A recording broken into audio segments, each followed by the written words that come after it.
Good afternoon, everyone, and welcome to the Hindu Wellness Series. Today's seminar on Ayurveda for Building Immunity is presented by Vaidya Ratnam P.S. Varia's Arya Vaidyasala, Kottakkal, Kerala. I am Serena Josephine, Special Correspondent The Hindu, and I will be the moderator for this panel discussion. In the current health scenario, one of the words that we get to hear very often is immunity. The need to take preventive measures and improve one's immunity to protect from diseases is widely spoken about in the present day. We have many people looking up to Ayurveda to build their immunity.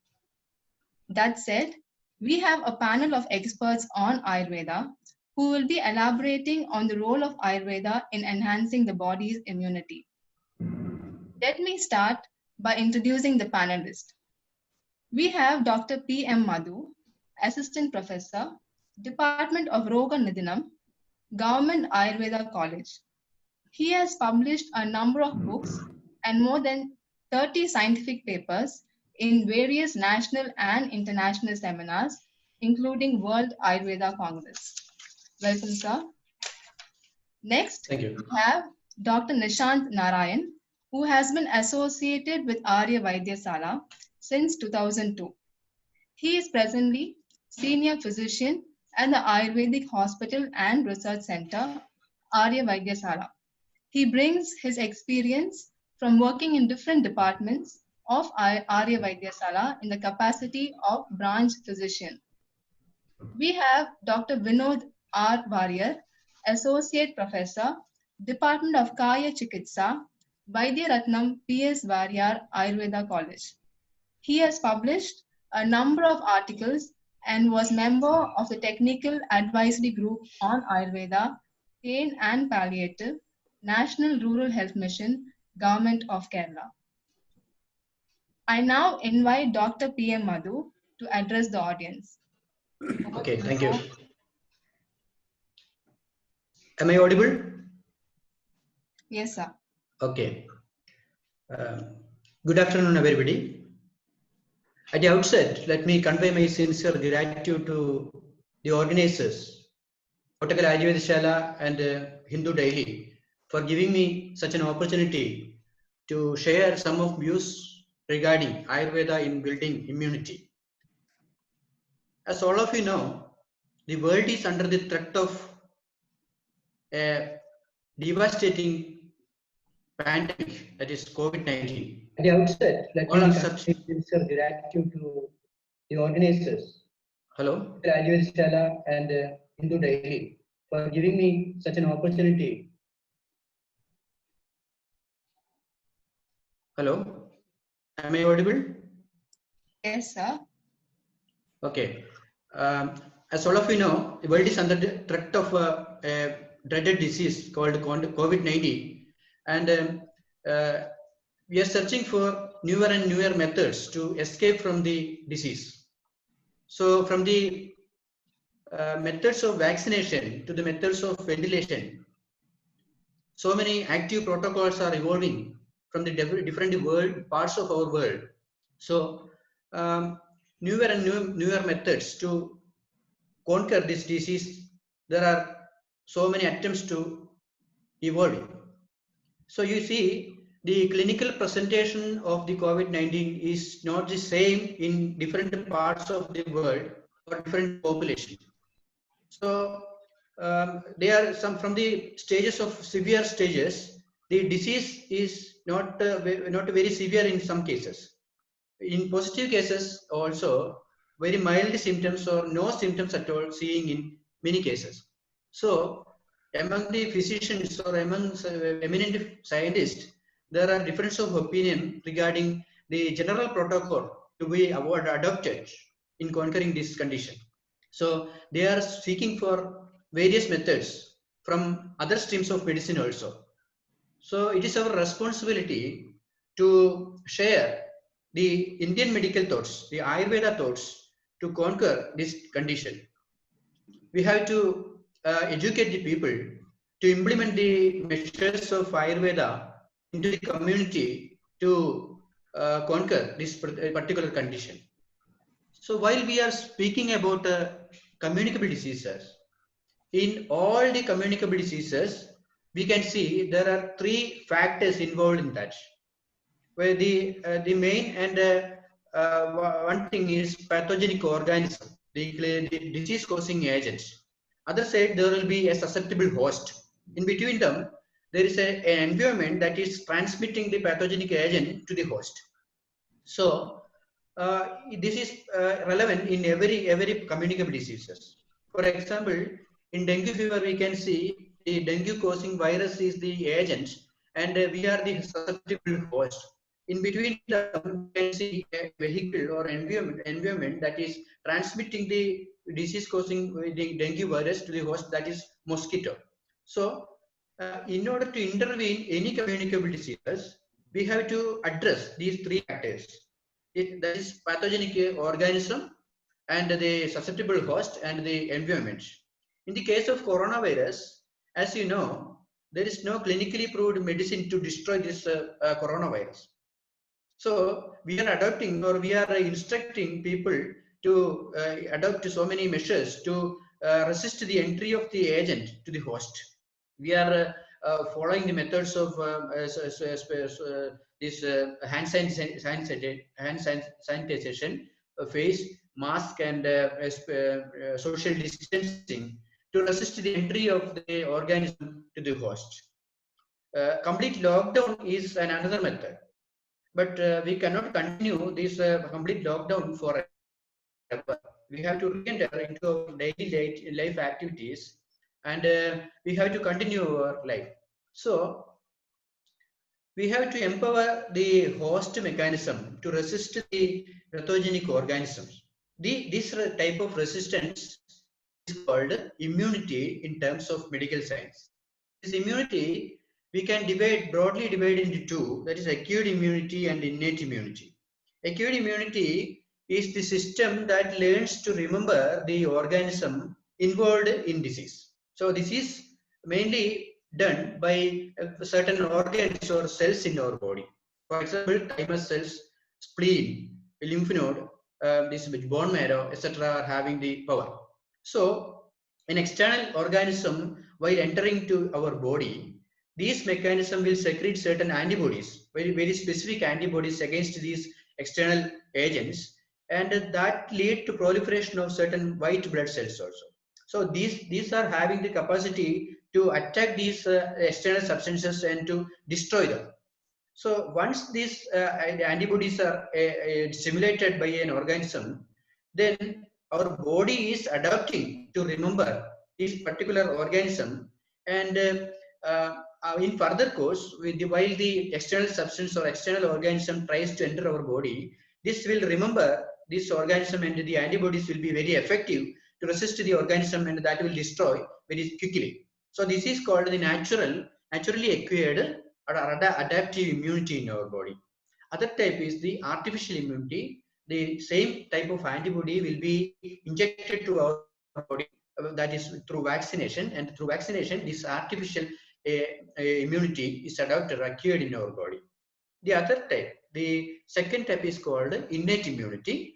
That is the baseline or first line resisting system in our body, that is acquired through so many methods.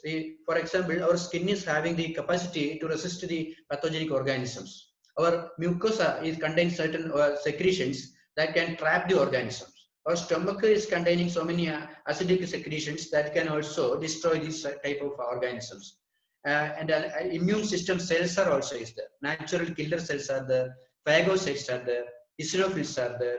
These organisms, these immune system cells will be attacking the organisms, the external organisms, and that will be destroyed by this immune system. So this is consciously this is the immune system. In Ayurvedic perspective, you see, we can explain the concept of immunity in Ayurvedic perspective through the technical term called Vyadhi Kshamatva. Vyadhi Kshamatva means Vyadhi means disease and Kshamatva means resistance. This is the resistance against Vyadhi or disease. So Vyadhi Kshamatva is the capacity of our body to fight against the disease already occurred, or the capacity of our body to resist against the organism that is trying to enter our body. So this can be achieved. This cannot be achieved through one or two medicines or one or two treatments described in Ayurveda.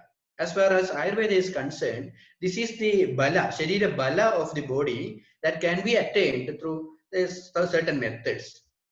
Sahaja bala is there, Kalaja bala is there, Yuktija bala is there. Sahaja bala is the congenitally acquired immunity, and the Kalaja bala, that is the acquired through the time, and the Yuktija bala, that we can modify ourselves and we can adopt the Yuktija bala by certain methods. You see, these are the contributing factors of a Vyadhikshamatva, place of birth. Where the person is born, if that place is naturally very effective for Vyadhikshamatva, the person will be having excellent Vyadhikshamatva. The time of birth, if the person is born in a particular time or time of period when naturally the Vyadhikshamatva is there, he will be having excellent Vyadhikshamatva. Hereditary factor also very relevant. For example, in the case of if the father or mother are having excellent Vyadhikshamatva, the person also will have, the kid also will have excellent Vyadhikshamatva. See, the balanced food is a contributing factor. Physical exercises are contributing. Mental excellence is another contributing factor. And the Rasayana drugs described in Ayurveda, they are also can contribute towards the Vyadhikshamatva of a person. So, see, the first three contributing factors are non-modifiable factors. We cannot intervene and we cannot modify these factors by ourselves. But the other factors, these factors are modifiable factors, like wholesome food items, proper exercises, for proper mental calmness of our body, or through medicines. These are modifiable factors. By enriching the property of these factors in our life, we can make our Vyadhikshamatva more excellent. So see, about the details of these modifiable factors, that will be described by my next speaker, my friend Dr. Nishant. So thank you for your patient hearing, and thank you all.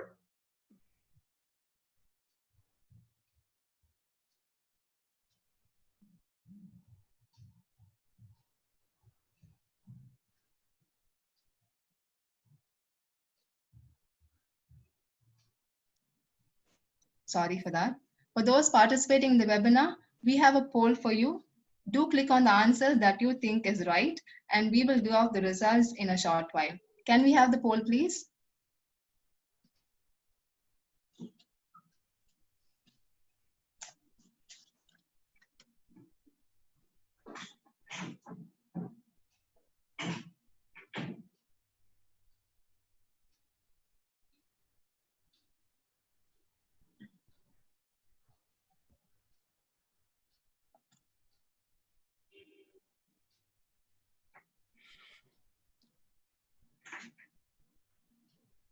We will give out the results in a short while.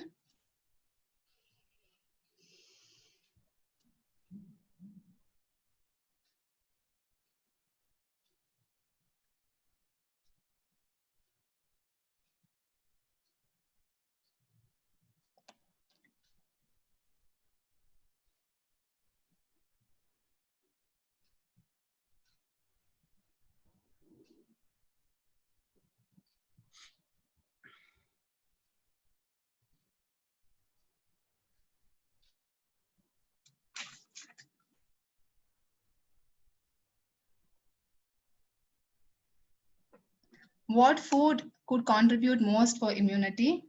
And 93% of the participants have said fresh fruits, 19% cooked food, 1% sweet and snacks, and 3% energy drinks.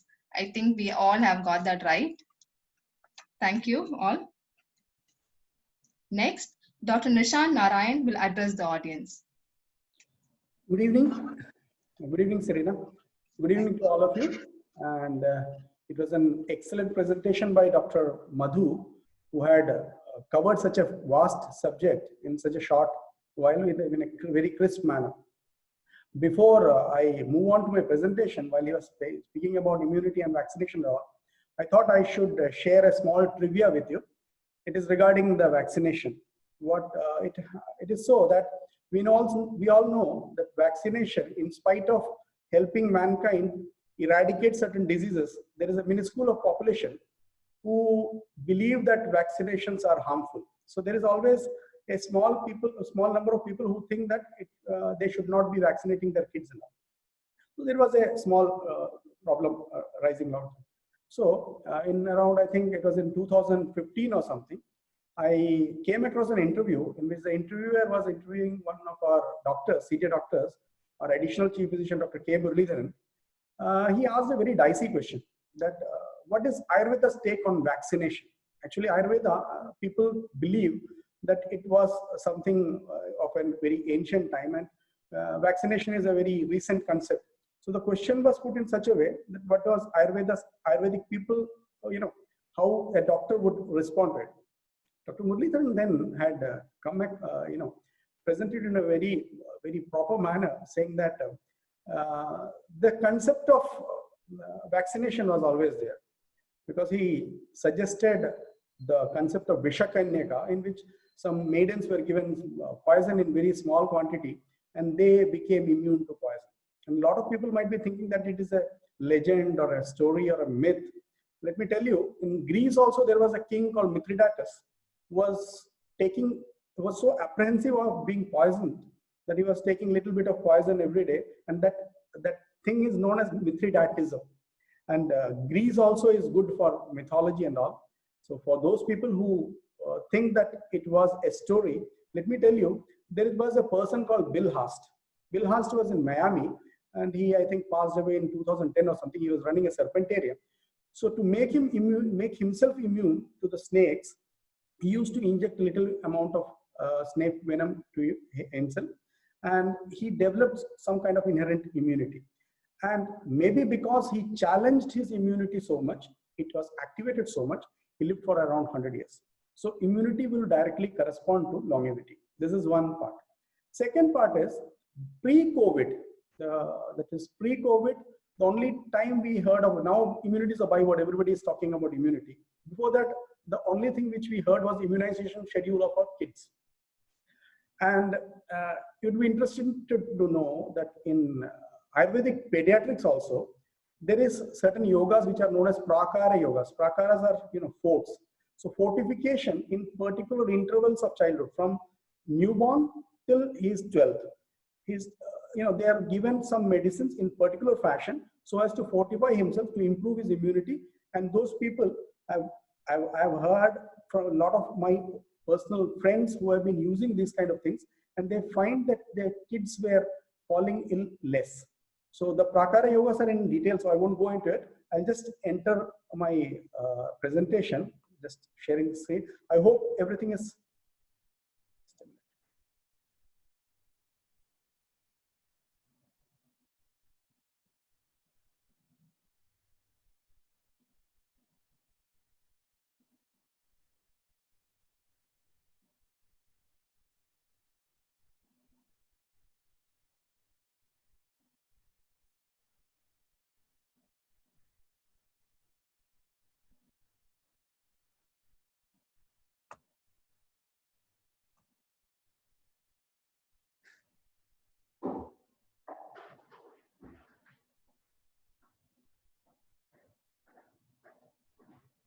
Just a minute.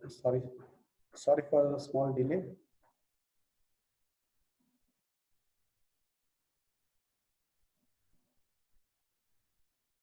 Okay. Okay, I hope the screen is clear. Serena? Clear. Okay. So coming to immunity. Actually, immunity has evolved over the times, because like health, which was only physical health, and now it also includes emotional, mental, even spiritual health. Similarly, immunity as a concept has evolved from phagocytosis, from vaccination. Now it has come across to a lot of factors which develop a kind of resistance to diseases, and a lot of factors are contributing. As Dr. Madhu had rightly pointed out, there were certain factors which was contributing to immunity. In Ayurveda, it is known as Bala. Like Vyadhi Kshamatva, he was said. The Vyadhi Kshamatva is divided into two parts. Vyadhi Bala Virodhita, that is reduce the strength of the disease, and the causative factor, you cut the causative factor in between. That is what causes the disease, that also can be controlled. So both the things has been contributing to Vyadhi Kshamatva. So this Bala is developed by two parts. One is the Agni. Agni is the metabolism. Metabolism at the cellular level, metabolism at the tissue levels, and the digestive things. All these things contribute to immunity, and the endocrinology, neuron, immunity, this axis is now being known as something that is giving you immunity towards a lot of the external factors might be there, but it is your own body that is going to resist it. No amount of medicine is going to give that. So it has to be, the slides are pretty basic. I hope you would be, I'd be elaborating on it in the time constraints. So these are some of the factors which I believe that are affecting the immunity. One is the food part. Food, actually, Ayurveda being a, there are a lot of people who are thinking that Ayurveda is a medical science. Actually, no. Ayurveda is more into the preventive aspect of diseases. It will tell you about the daily regimen. It will tell you about the, seasonal regimen and what to eat, how to eat, lifestyle. All these things are covered in Ayurveda primarily. The curative part, the disease explanations, the medicines all come second. So going up to the food, Ayurveda says that certain foods taken in combination might be harmful for you.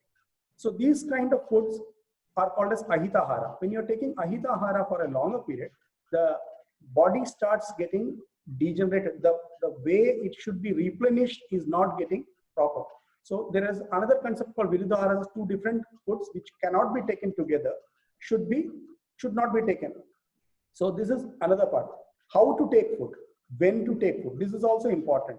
In most of our diseases which come to our hospital, like there are cases in like autoimmune disorders and all, whenever we alter their food regimen, like make them take a bit earlier food, fruits should be, and I think a lot of people are knowing that also, because 93% have said that fruits are going to improve immunity. So that part is almost covered, everybody knows. The second part comes lifestyle. Our lifestyle is causing a lot of issues in causing the diseases. We sleep late, we eat late, and dinner is the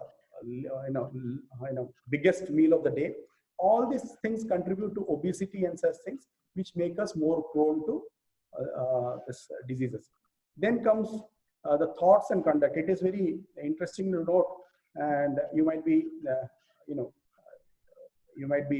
interested to know that Ayurveda gives a lot of stress to the thoughts also. We have something called Achara Rasayanams. Achara Rasayanams is how to conduct yourselves. Even in modern science now, we know that the positive frame of mind is helpful in causing this kind of curative aspects of the diseases.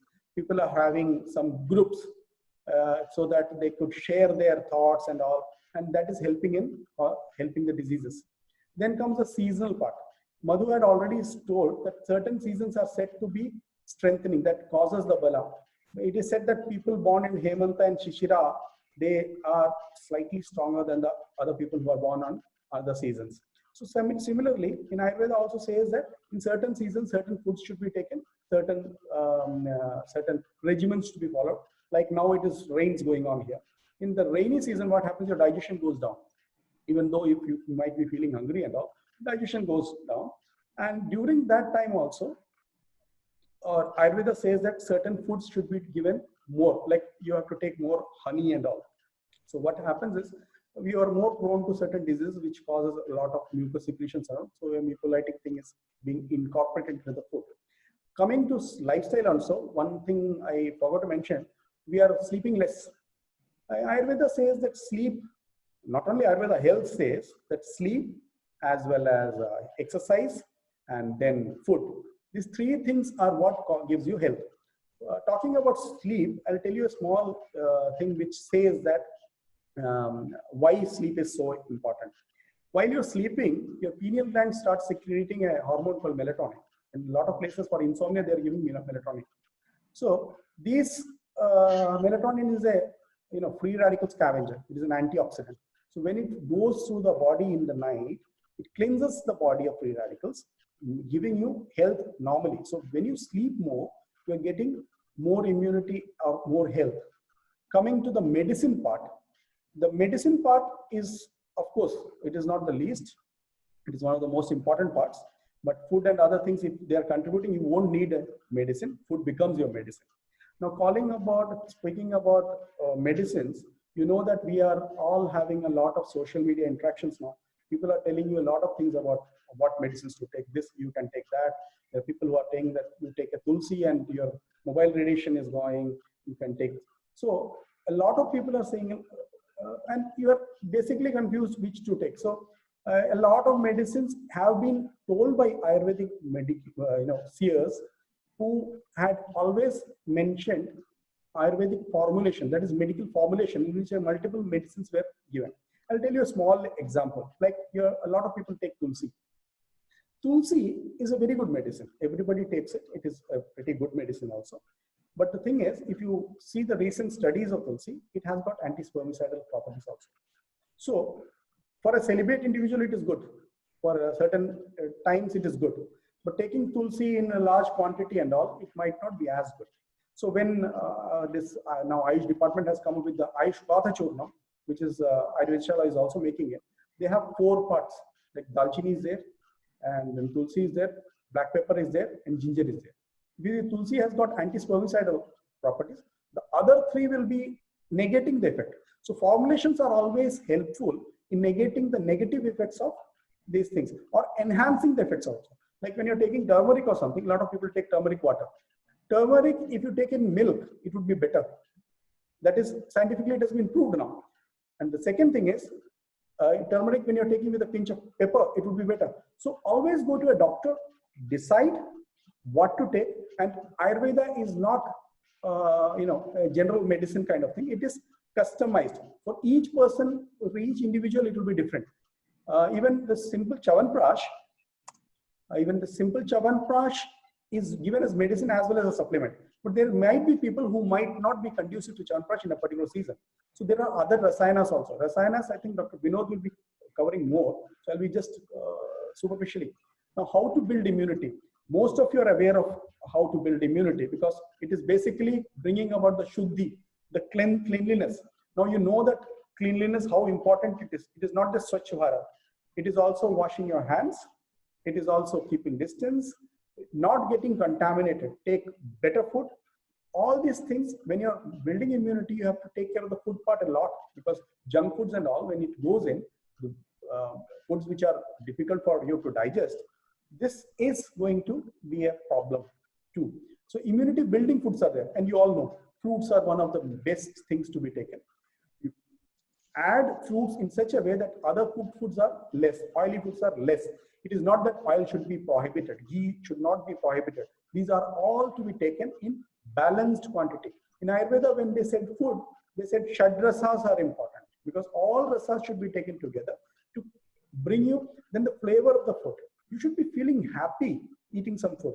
You should not be making. So if you are interested in a food which is not very healthy, take it in smaller quantity. That also can be done. Mental excellence. Mental excellence, Dr. Madhu had just mentioned. So I just, there are movies like Patch Adams and Munna Bhai and all, where your mental excellence or their positive mind frame helps in curing diseases. The basic issue is, in Ayurveda, we call it 3 states. That is Avarasattvam, Pravarasattvam, that is your strength of your will. That is also important in fighting or combating a disease. If you are stressed, if you are depressed when you are having a disease, you have psychotic pains. The fibromyalgia is all compared to, coming with this psychological things. Your secretions of endorphins help in reducing your pains, all this. Exercise should be regular. You should be diligent in doing exercises. Yoga is one thing which you can do anywhere. The breathing exercises are there. The mental, focusing is there. So all this helps. Now, talking about Rasayana and Panchakarma, since Dr. Vinod is going to do it, I'll tell you a small example of Panchakarma. It happened in our Delhi hospital. Actually, a patient who had come for rectal carcinoma and he had a very good results with us. And then he is a foreign patient. I won't be disclosing anything else about it. But next time when he came, it was with testicular carcinoma. He was having Klebsiella infections also. He was not responding to any antibiotics or something to this infection. So when he came, naturally, his testicular carcinoma is there. A lot of complications are there. So we gave him the Panchakarma, which is Shodhana therapy, is cleansing. So after the cleansing, what happened was he started responding to the medicine. So what happens? It stimulates. Our cleansing therapies always stimulate your body to absorb things better. So this is one part that we have to. So everyone should undergo this kind of cleansing once in a while. It is not necessary that you go to a hospital. You can consult your doctor. There are medications available, which is laxative as well as purgatives, which can be given. There are certain medicines which you can administer to the nostrils, clearing it. So Panchakarmas, he'll be explaining more. So I'm not going because of the time constraints. Now, how to improve immunity? The next action. One thing is don't let your immunity go down. How do we do that? One thing is avoid unhealthy habits. What are the unhealthy habits? Like you're going for alcohol, smoking, such things, eating late, binge eating. You're depressed, you go and eating more and more and more. These kind of things can be avoided. Then develop a healthy, balanced and happy lifestyle. Happiness is very important. Your healthy lifestyle is okay. Balanced, maybe you can find out some things and decide what are all balanced, but it should also make you happy. So go and mix up with people, have a good conduct, meet more people. Do not indulge yourself only in the social media interactions. You indulge in more social interactions with distance, of course, regarding what we are doing now. Then be aware of your health requirements, or not just your diseases, because a lot of things, when you know when you're getting stressed, you know it. We are all living for a future relaxed lifestyle. We work a lot. When we are working, we have to believe that we are here to, not just to earn, we have to invest. That is why I put invest in health and immunity. It is, our work is always an investment for our future stable life.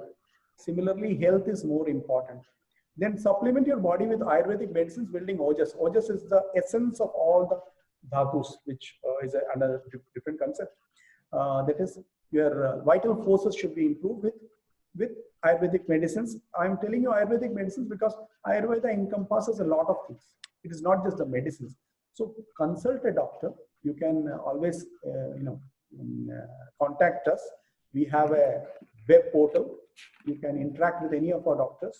You can tell us our doubts. You can even visit any of our branches also. The doctors will be really happy to help you out to build up a, kind of supplement, build up your body's immunity strength. It is not just a diseased person who should go to the doctor. A person who have to maintain their health also has to. So this Agni Bala has to be improved. This is one part. Now coming to the final part, I think I am not taking more time now. In today's scenario, it is basically, we call it as a simple thing in the social media interactions about SMS, that is social distancing. Use a mask and use cleaning with soap or sanitizer. Somebody was asking me in the chat box also, I'm telling you that a lot of people are using masks. So it is causing hypoxia. So the thing is, it is true that when you are not used to wearing masks, a lot of people are using masks for a longer intervals. There are, specific yogic exercises like pranayama, which will allow you to breathe in more. The oxygen level should not fall. That is very necessary for your health. So when you are using the mask, when you are alone, when you are in another place where you feel that you are safe, you can take off your mask and take deep breaths. If you are not in an area where you are exposed to such things, like a doctor who is in a COVID hospital, he cannot go out, or a nurse or a person who cannot go out because that area is already contaminated. But other places where he is safe enough, he should definitely do it. Thank you. I am very grateful to Hindu for partnering with Ayurveda Shala for reaching out to people and we are trying to tell you a little bit more about things. Any doubts you have, the slides were, as I told you, very basic. Any doubts you have, you can always tell us. we are always happy to be of service. We have been serving the people for more than 100 years now. So we'll be happy to do so in future too. Thank you. Thank you, Serena.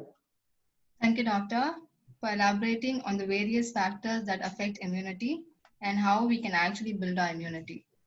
Participants, we have another poll for you. Please take a look and click the right answers. Can we have the poll, please?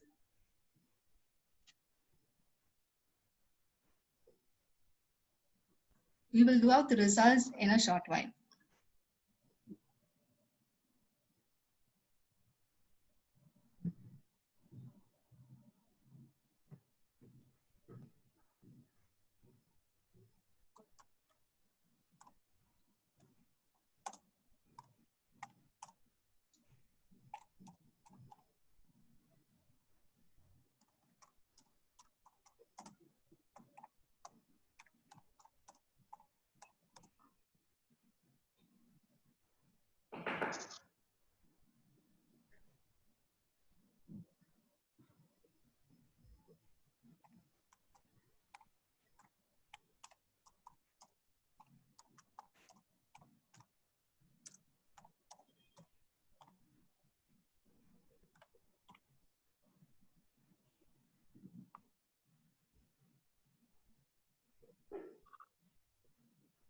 We should have the results in a bit.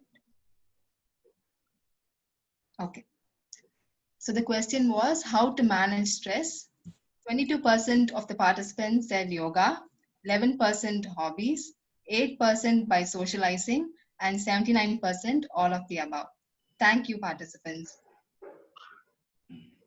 I now invite Dr. Vinod R. Varyar to address the audience now. Please, Doctor. Thank you, Ms. Sarina. Thank you, Dr. Madhu and Dr. Nishan. That was a very elaborate session, and you have explained most of the things regarding the concept of Ayurveda, the concept of immunity in Ayurveda. So, first of all, let me express my sincere gratitude to Kotikal Ayurvedishala and the Hindu for inviting me for this webinar. I'll share my presentation.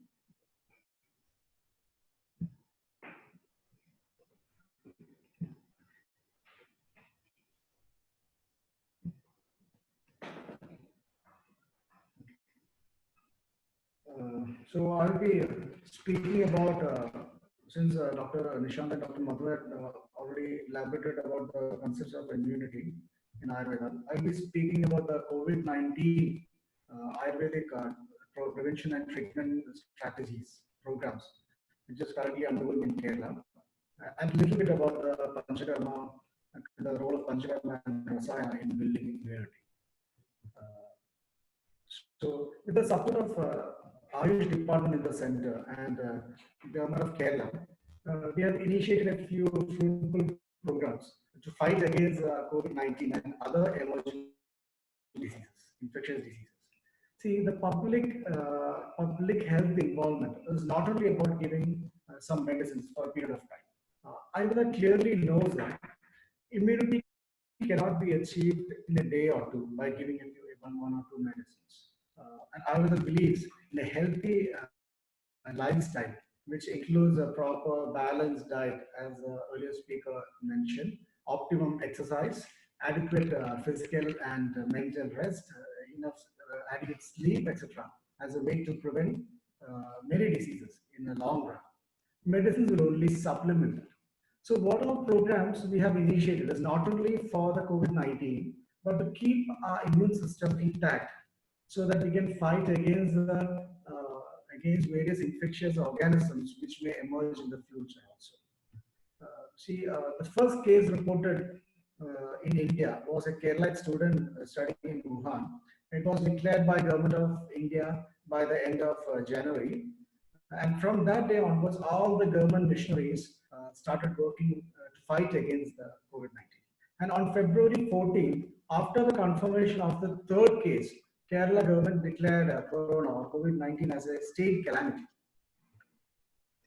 The experts understood that the best way to prevent the infection is one is breaking the chain, which the campaign started by March 15. identifying the infection early. Doctor, The can you awareness be a programs. little louder, please? Is it not audible? Can you be a little louder, please? Is it okay now? Yeah, fine, sir. Is it okay? Right. Okay. Yes, yeah. Okay. So the experts understood that the best way to prevent the infection is one is breaking the chain, which is the campaign they started by March 15. The second is identification of identifying the infection early. Many awareness programs, many awareness shows which explain the different symptoms as well as the different laboratory investigations and the timely medical care, as well as the keeping our immune system intact. In this aspect, the authorities, the government understood that Ayush department, especially Ayurveda, has a great role to play. And from the previous experience we had on Nipah virus and other infections which happened in Kerala in the recent time, Ayurveda doctors in Kerala were very confident that we could contribute something to keep our immune system intact and to prevent the disease, or at least reduce the complication of a disease. See, we have enough experience in that, but the documentation was not in a proper way in the earlier times. So this time, all the programs will be well documented, and we will be able to provide enough data very soon, which is promising right now, which is very promising. A COVID-19 response cell was formed after getting a green signal from the Honorable Chief Minister and Health Minister of Kerala. And in the month of April itself, government launched all the schemes recommended by the response cell, the core committee, through Ayur Raksha clinics in Ayurvedic institutions. The Ayur Raksha clinic provide preventive medicine to improve immunity and other health support. See, more importantly, it spreads the message of Ayurveda's importance in maintaining good health. So currently there are 1,206 clinics in Kerala, and the Ayurvedic preventive strategies have been delivered to a total number of 1,69,930 recipients till date through these clinics, through these Ayurveda clinics. And several more people are benefited by the Ayurvedic preventive strategy who are living in countries like Dubai, Singapore, Germany, and USA. Right now, currently, there are 4 distinct programs. One is the Swasthya project. This is giving preventive medicine given to people who are less than 60 years of age, who are in contact with people with under quarantine. And the focus is on the healthy food, exercise, and yoga more than medicine. As the earlier speaker told about the importance of healthy food, we know how much important the healthy food, the proper exercise or yoga, whatever, or coming down the mind. All these are very important for the proper building up of the immunity. And the second project is Sukhayusham. This is the first proposed model of reverse quarantine in the state. The focus is on geriatric population, and currently 1,29,833 individuals over the age of 60 years are under this program, and none of them have been reported positive for COVID-19 so far. The third project, the Amritam, is for giving medicines to those who are in quarantine. A mental support is also provided to this group through telephonic video conferencing, and nearly 51,000 individuals are currently under the Amritam project.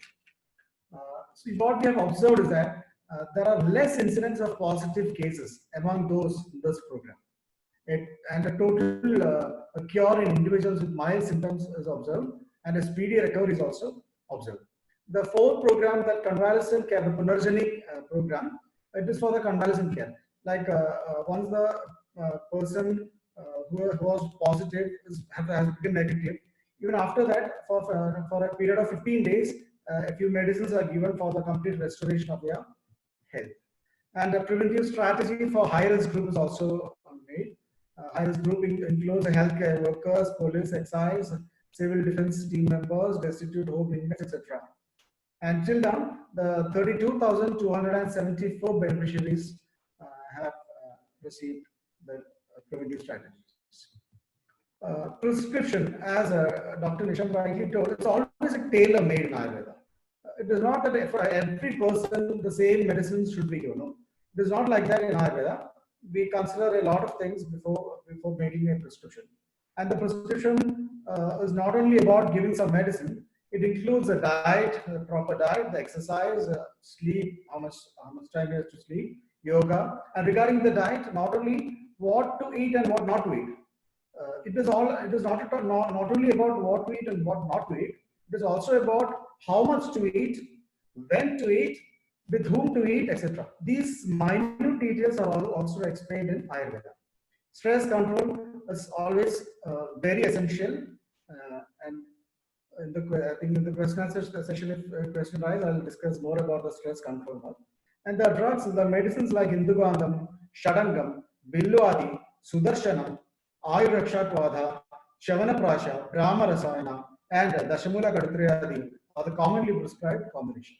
And single drugs like Ashwagandha, Yashtimadu, turmeric, ginger, guduji, jamanti, etc. are also showing very promising results.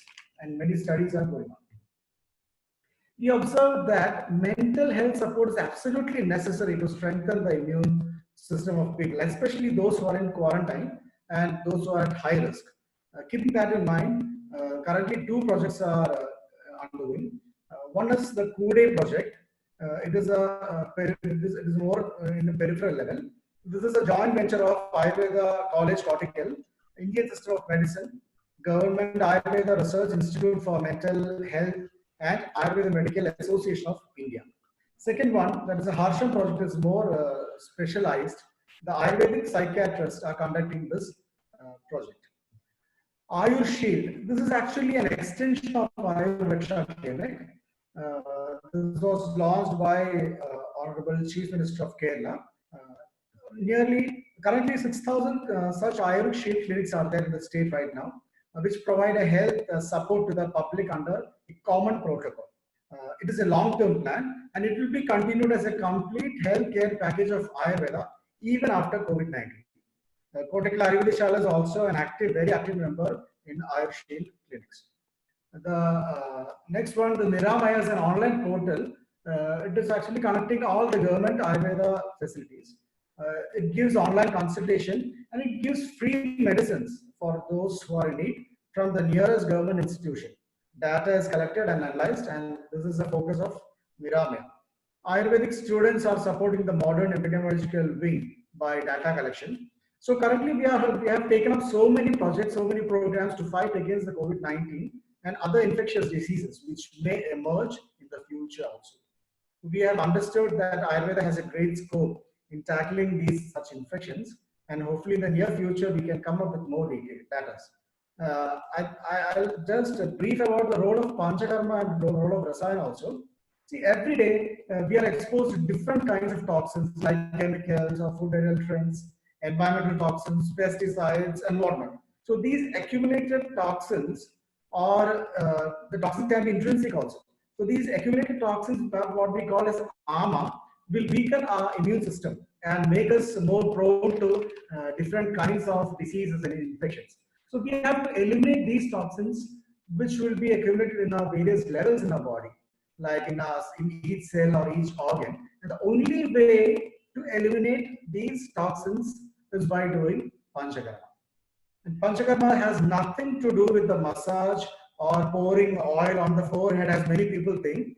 It is a purificatory treatment method in Ayurveda, which every person, even who doesn't show any evidence of health issues, any evident health issues, they have to do it timely. It is a way of maintaining good health. It is having the preventive as well as the curative effect. It is a little bit time consuming, but it is much more effective. And a variant of the classical Panchakarma called as Ritu Shodhana is also beneficial. This is very, very easy to do. We do it. A lot of people in our place regularly conduct this Ritu Shodhana, which are to prevent a disease which can occur in a particular season. And coming to the last part, the role of Rasayana, and after eliminating these toxins from our body, to keep our tissues strong, to keep our system, all our systems, including the immune system, strong, Ayurveda recommends the use of certain therapeutic regimes, which is called Rasayana. The very popular rasayana, as everyone knows, is Chyawanprash. There are a lot of other rasayana drugs which are having immunomodulatory effect. When people talk about Ayurvedic medicines, they talk about Ayurveda immunostimulant action or immunobooster action. See, what is needed is the immunomodulatory action, because the because many times the immunostimulators can create a problem, especially in conditions like COVID-19. More immunity may have to create a problem. So immunomodulatory effect of most of these drugs, which is mentioned here, the immunomodulatory action is studied. Some medicines are there which are having specific immunosuppressant action, which are having specific immunostimulant action. But most of these drugs have been studied to understand the immunomodulatory actions. And there are various published articles proving the immunomodulatory action of these drugs like Ashwagandha, Guruji, Bala, Amalagi, and combinations like Chyawanprash, Brahma Rasayana, Tripura Rasayana, etc. So with this, let me conclude my talk. So if anyone has any queries, I would be happy to answer. Thank you. Thank you so much. Thank you, Doctor, for enlightening us on various key topics. We will now move on to the question and answer session. One of our participants would like to know, while recommending immunity boosting foods, do you take into account the body constitution of a person? Dr. Madhu, would you like to take the question, sir? Okay. I think the question is what kind of food one should eat. Actually, depending upon the patient's prakriti, constitution, we are prescribing, while we are prescribing medicines, we will advise some patyaharas, means the food that should be taken during the medicine intake. During that time, we will stick on to specific food items, but that one should eat. A physician can assess the person whether he is Vata Prakriti or Pitta Prakriti or Kapha Prakriti. Depending upon his Prakriti, we are advising patients to take wholesome food items, the selected wholesome food items. For example, in a Pitta Prakriti patient, it is not advisable to take too much milk. It will cause diarrhea in those persons. So in those patients, we will advise milk in a small quantity. So like that, we are advising specific food items or medicines depending upon the prakriti of the patient. It is correct. The next question is, these days, fruits are contaminated with pesticides and the quality is compromised. So how much is it going to help to build immunity? Dr. Nishant, would you like to take the question, sir? Very interesting question.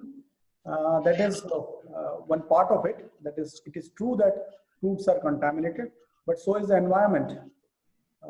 Total environment is also contaminated. We are living in a very polluted kind of things. That brings us to the primary things why detoxification is necessary. As Dr. Vinod was telling, the detoxification part, fruits, we cannot avoid it because everything we take. If not fruit, what are you going to take? If you think that instead of fruits, you're going to take fish, all the pollutants and the effluents are going into the sea, into the rivers. So everything is contaminated. To an extent, we can wash it. We can put it in some haldi water or something and clean it properly. We can take off the skin where necessary. We can take those fruits, those foods which will be less contaminated. We can use natural spices instead of the inorganic kind of things, these things. And even though we do all these things, we are sure to be getting contaminated with a lot of toxins. So what we have to do is we have to go for periodic shodhanas. Periodic shodhanas, like you can even take a simple castor oil, or there are powders like Avipatti churnams. You can always visit the nearest Ayurvedic doctor to tell you a best sort of laxative which you can take according to the constitution, as Dr. Madhu was telling. Each constitution may require a different kind of laxatives. We have around 15, 20, 30 types of laxatives in Ayurveda Shala product list. So each can be given to a different person. So even if you're taking the fruits, you should not avoid fruits. There are certain fruits which are more polluted. The second option you have is grow your fruits. This is a very important part, and a lot of people are coming up with that idea. Instead of growing, when a couple of years ago, I was there, a lot of people were saying that, taking rubber plantations and all. They are finding people different, having difficulty in there. They're saying that let us grow mangosteens instead. It's a good business opportunity. It also gives you fruits. There were a lot of fruit trees in India. What we did was for shade purpose, and now we have been cutting the fruit trees and putting other trees also. We can always put other fruit trees also in our backyards. Where you don't get it, you have to depend on the fruit seller. Take the fruits, buy the fruit, wash it, clean it, take it. You cannot avoid the fruits. I know that it is a difficult thing to do because the fruits is contaminated. What else are you going to take? Everything is contaminated nowadays. So go for periodic detoxifications. That would be my advice to you. Thank you. Thank you, Doctor. The next question is, in this fast-paced life where stress is inevitable, how can Ayurveda help in making it balanced and peaceful? Dr. Vinod, can you answer, sir? Very interesting question. See, there are different ways to, like meditation or pranayama or listening to music or do whatever you like. If you want to dance, you dance. See, all these things are going to reduce your stress. They're all good. See, but the problem is a lot of people cannot find peace in, even if they do all these things, they are not able to find peace in them. They're always stressed. They're always in an anxious mode. So from my experience, what I have understood is that self-realization or understanding the core of spirituality is the best way to be stress-free. When you talk about spirituality, people may think as a religious or something like that. No, it is not like that. Spirituality doesn't mean that you have to be religious always. It is a concept much above the religion. And if you try to understand the spirituality, it generally helps a lot. And also, better not to react to your emotions. Like, don't express your emotions all of a sudden. You have to express your emotions. Definitely, you have to express your emotions. But if at all possible, try to channelize your emotions. If you are in a conversation, if some problem is there, try to channelize your emotions and try to be constructive. If you're not able to be constructive in a conversation, just walk away.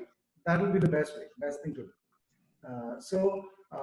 What all things you try to understand yourself, like what you are, the place where you live in, and don't overthink about the things. The problems, only the problems.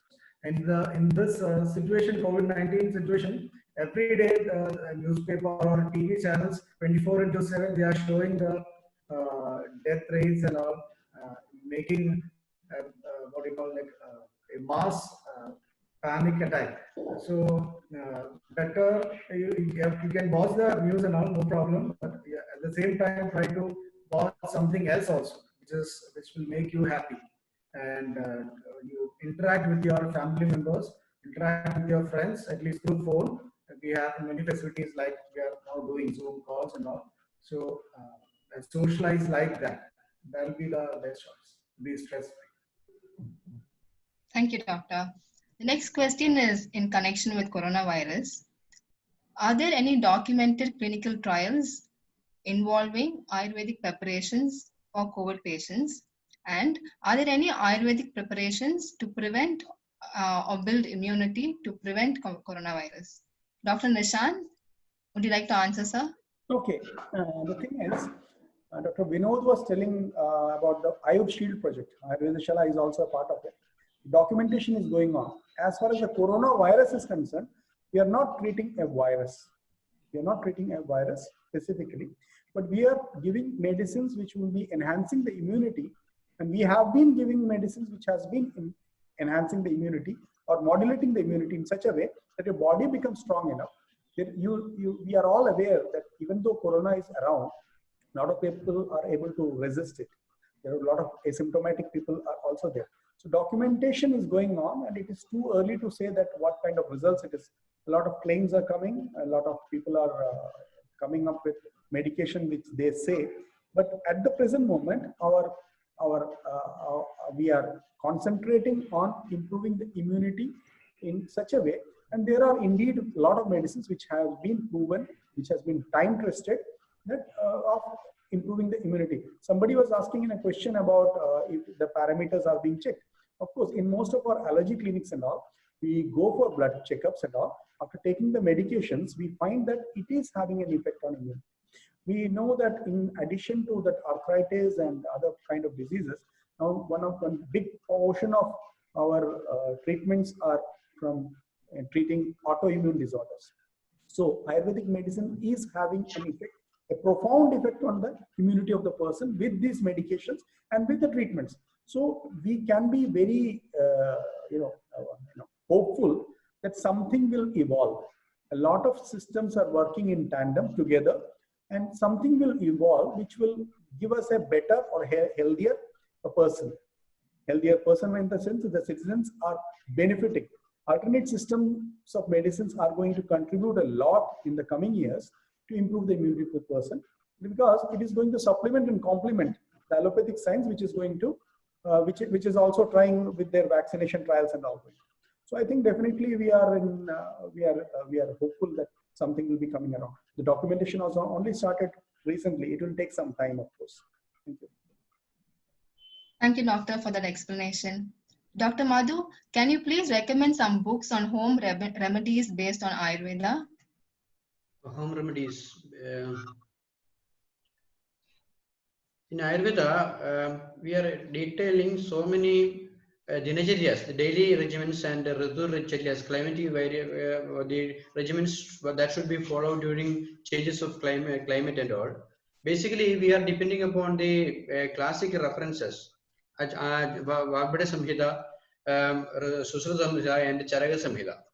Depending upon these texts, we are advising people actually.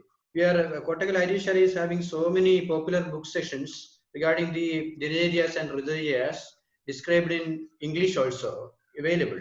From publication division of Kottakkal Ayurveda, you may collect the books. Thank you, sir. Dr. Vinod, a participant wants to know that some Ayurvedic medicine companies are coming up with immunity boosting kits. What is your take on it, doctor? Yeah, that is what I was mentioning. Ayurveda boosting is not the right term according to me. It is actually the immunomodulatory action. So immunobooster means many times like the immunomodulatory effect is many times most pronounced as immunoboosters or immunosuppressants. And as I mentioned, there are a lot of studies in this field, like the immunomodulatory actions of many Ayurvedic drugs, which is published also in journals like journals, which can go in detail when you if you search the PubMed. Regarding the question was on the different Ayurvedic companies promoting it, advertising. Immunity boosting kits. Yeah, actually there are immunomodulatory drugs which I have mentioned, like Indurandam Kritam, which is an excellent immunomodulatory drug, Chyawanprash. I'm mentioning only the well-studied, well-documented medicines. The Indurandam Kritam, the Chyawanprash, Brahma Rasayana, Ashwagandha, turmeric, Jamanti, and such lot of medicines which are mentioned in the classics. Mentioned the classical texts are beneficial for the beneficial as an immunomodulator. And that is what we were mentioning. Like, don't watch an advertisement and go and buy and take the medicine. It is always better that you go to a doctor, Ayurvedic physician nearby, and consult him and take his opinion on what medicine you have to take. Whether it is only, most of the medicines are OTC products, but better not take it as an OTC thing. Better go and consult a doctor, a physician, and then only you take it.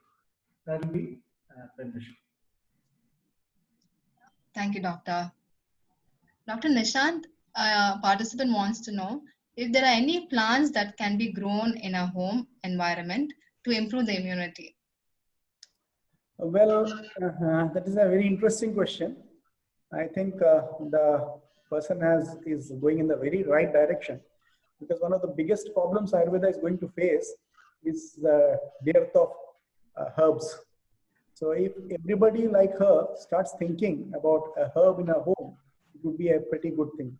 In fact, Ayurveda Shala in our nurse, medicinal herb garden, we give medicinal herbs for cultivation, small plants and all.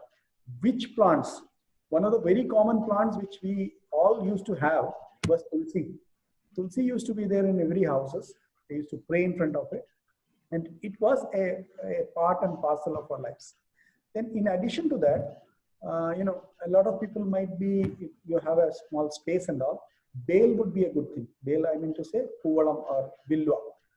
In north and all, you call it as bale. The fruits are also taken. And puvalam is there, then tulsi is there, and even small herbs which you use, spices which you are using at home, like your dhania is there, methi is there. All these things can be grown at home. It will give you, as you were asking a question earlier about contaminations and all. A lot of things can be. Everything in this world, Ayurveda considers it as a medicine. So most of the plants which we find around us, it is a herb only. It depends upon which area she is living. If whichever area she is, certain areas, certain plants do grow. So those plants can be rooted. You can easily contact us on mail@ayurvedashala.com and let us know which area you're living, which kind of place you are there. We might be able to help you regarding which plants you could grow. Let this be only an indicator, this webinar and all. You can interact with Ayurveda anytime you want. The herbs and all, this has to be decided based on where you're living. I don't know where this lady was from Kerala or some other place. No idea, sir. Okay. Anyway, this is a very common thing. Tulsi, everywhere you can go in a small things. There is something called, ajoin and all. A lot of places you can get ajoin plants and all. I remember a small incident where we have something called panikurka, which we give for kids here. And while I was in Delhi, I was searching for this thing. It could be grown in small. And somewhere they showed me a plant, ajoin plant, and said that it looked same. So plants are available everywhere. It depends upon how and where to grow it. So depending upon her area, she could grow a lot of plants. Thank you. Thank you, sir. Dr. Madhu, this question again is in connection with the coronavirus. Kabasura Kudineer is now being widely promoted as a preventive drink. What is your opinion on it, sir?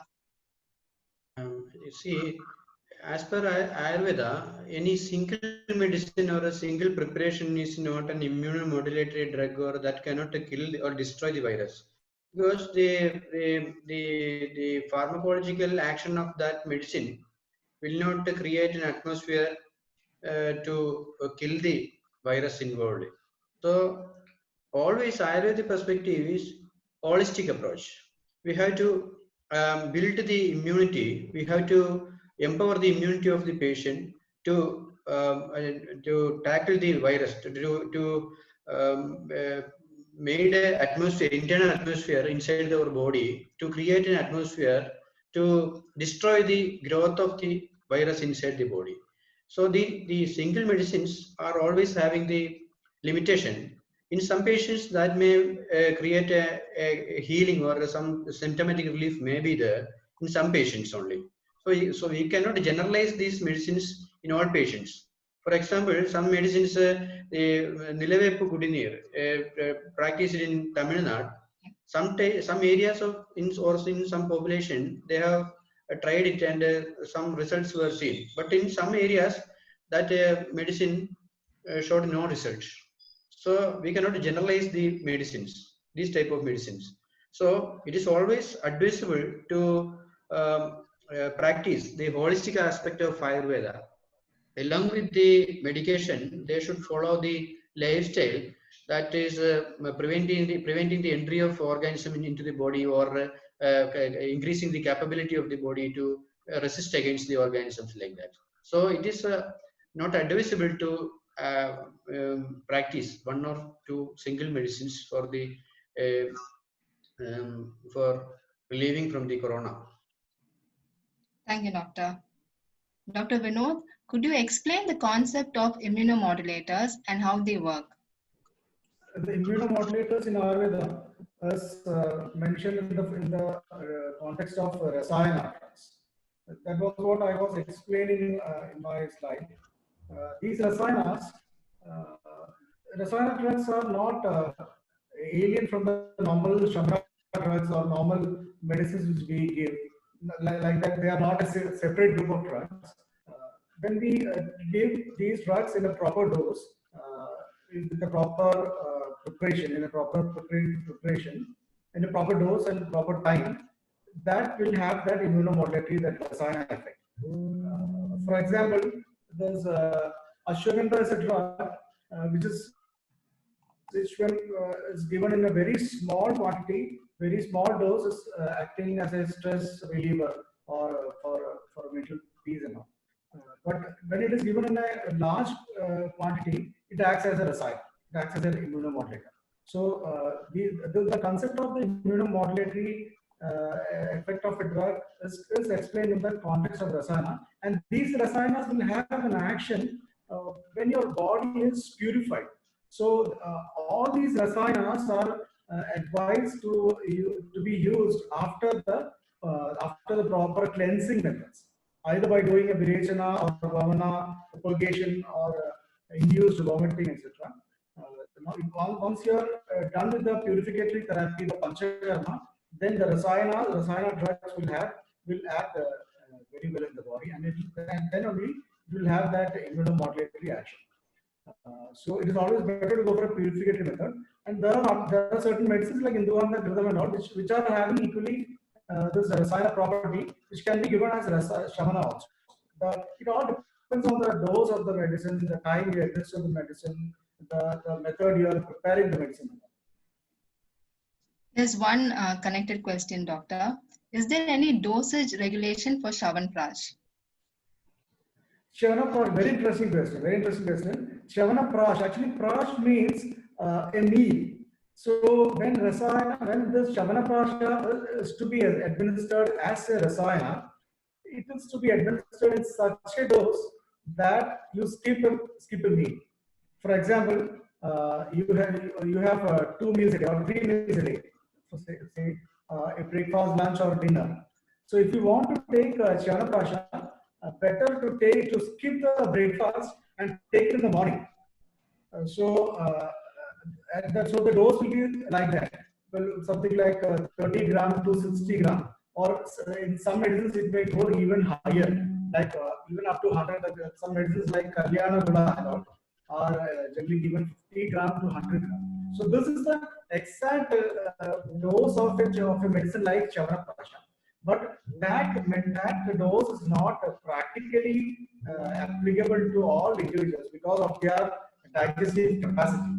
So we regulate the dose of the medicine accordingly, according to the digestive capacity of that particular person, according to the strength of the disease, how severe is that disease, then only we decide the dose.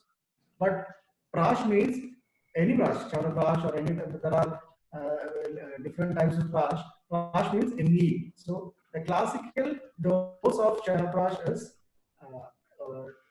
the amount we have to take as a meal.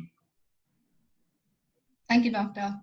Dr. Nishant, when we take Ayurvedic medication, are there any specific do's and don'ts? Well, actually, it is not for the medicines we have do's and don'ts. A lot of people confuse that. It is for a particular disease that we are having do's and don'ts. When you are taking a particular medicine for a disease, like you are taking something for diabetes, naturally you are not supposed to take sugar or some certain things. So the pathyam or apathyam, it is related to the disease. But of course, there are certain medicines which should be taken after food. Like when you're taking an aristam or something like that, you have to take it after food because the nature of that medicine is such that it affects the digestion in a different manner. So there is a commonly what we do is when you're taking a medicines, we ask the people to take a lighter food, which would be nourishing, but it should be light. That the digestion should not be affected. Because some of the medications which we give in Ayurveda or for a particular disease might be such that it requires certain things to be avoided. That is the reason why when you're going to a doctor, the doctor will be saying your constitution is there, your disease is there, everything has to be taken, and from where you are coming, what caused it, and accordingly these things are modulated. That is the pathyas and apathyas, a lot of thought goes into it. That is one of the reasons why earlier also in the slides I told that for a medicine, it is always not only medicine, everything when you're taking, it is always good to take an advice. Like now, Dr. Vinod was also mentioning about Chyawanprash. You know, there is a common practice of taking Chyawanprash followed by milk, because Chyawanprash is actually a bit a warm kind of things. So certain people, when you are taking it, to cool it, you give milk on top of it. And certain people may not need that.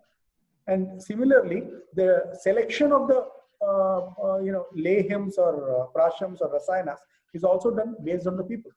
So do's and don'ts are this. Your general do's and don'ts will tell you that you have to take little bit less oily or less heavy foods. That is, the foods which are difficult to digest should be curbed a bit. Then naturally, the unhealthier food habits we'll try to avoid, and we'll be advising you to have a more rest-oriented things when you are having a disease or something.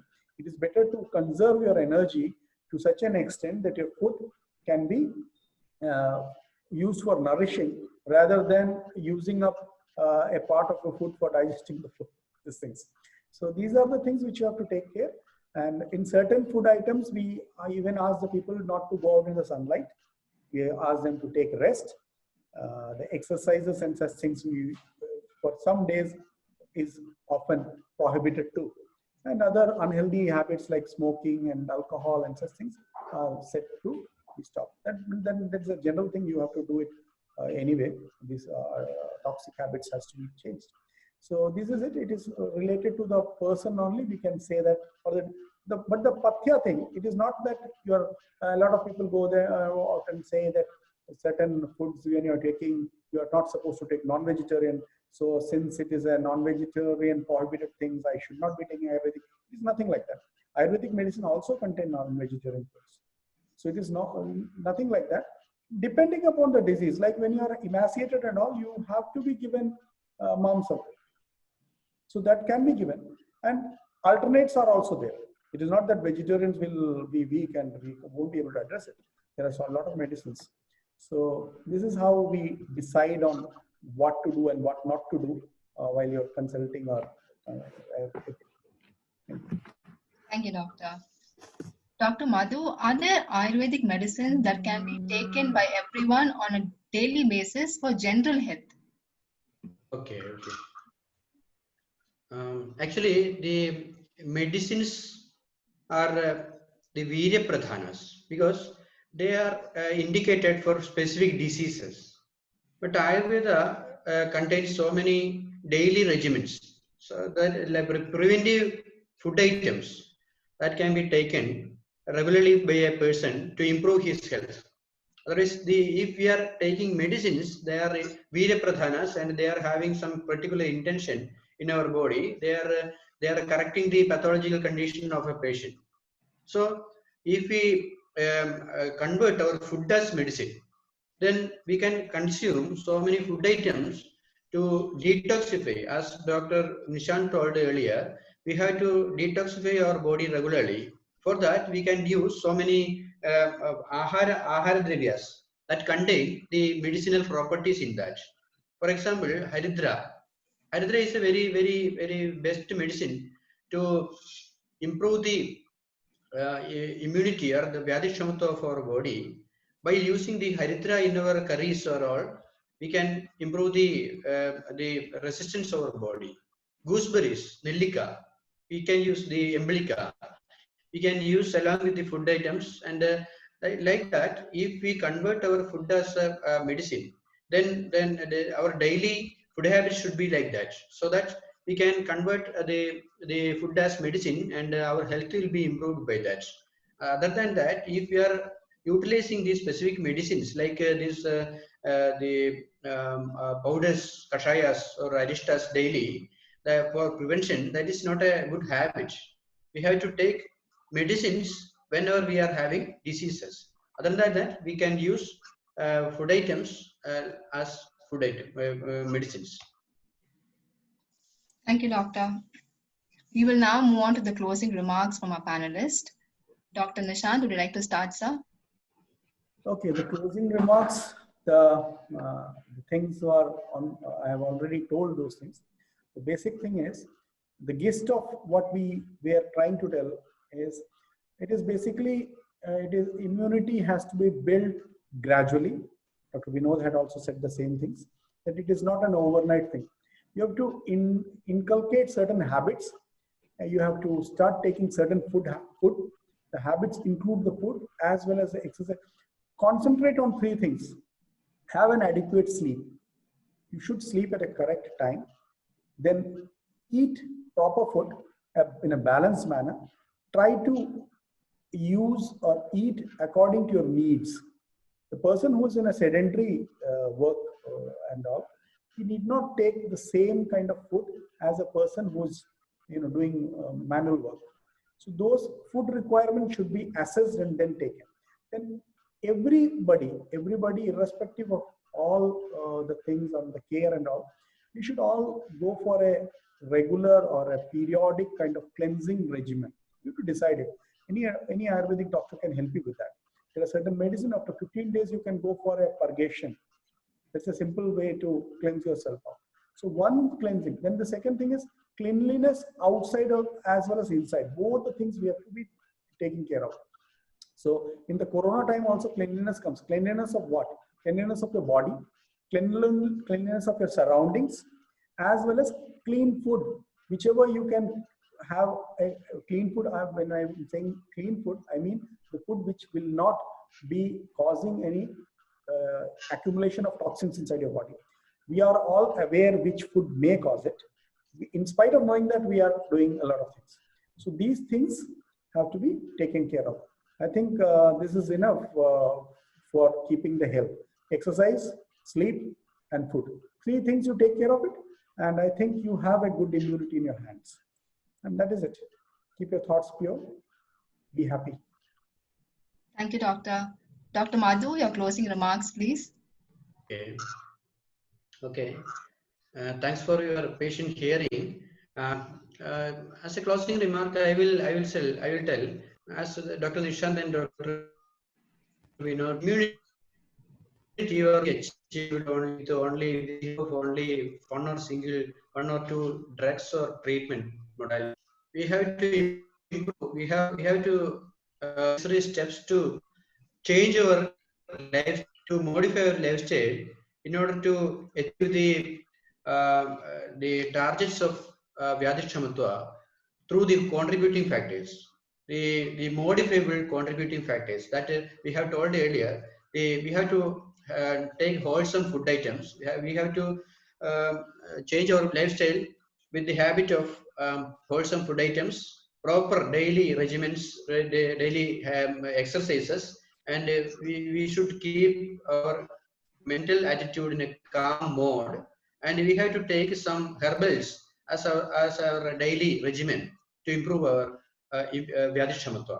Like that, if we are trying to educate our community, our society to utilize these items and aware of these factors, then the herd immunity, the immunity of the society will be more, and so that our community will be more excellent to resist against these communicable disease. It should not be one single coronavirus.